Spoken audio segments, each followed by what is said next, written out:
Hey there, meteorologist Pamela Gardner. We're keeping a close watch on the tropics as things are becoming more active. We have Tropical Storm Gert that's going to stay well offshore over the next couple of days, but it could make for some rough seas just off the coast of Nantucket. And we're also keeping watch on another disturbance off the coast of Africa. This could become our next named storm, and that would be Harvey in the next several days. We'll keep you up to date on that. But so far, we've had 7 named storms for this season, and everything's starting to get a little more active as temperatures in the Atlantic and Caribbean are heating up. Tropical Storm Gert, as it again passes well offshore, this could help to churn up the waves, and 5 to 6 foot waves are expected just off the south coast. Rip current risk for those who are heading to the beach maybe tomorrow.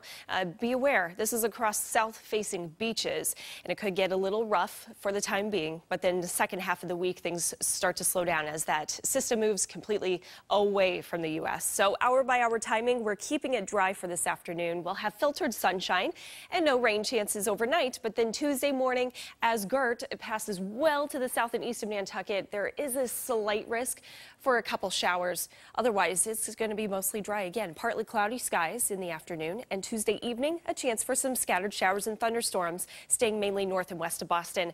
And then once we get past Tuesday night, then things start to calm down and we clear out for midweek. Beach and boating forecast today, 79 degrees, the water temp between 66 and 73, quite comfortable. Overnight lows back in the 60s under a partly cloudy sky. And again, tomorrow we'll be watching for some clouds and a couple showers across the Cape and Islands. Temperatures will be in the mid to upper 70s there, while farther to the north and west, low to mid 80s, especially with more of that sunshine. Here's your 7-day forecast. 88 degrees on Wednesday. It gets nice and hot and very summer-like. Still pretty warm for Thursday, 81. And then rain chances for Friday into Saturday and early Sunday. This is still early on, though, so stay tuned for that forecast as it'll change throughout the week.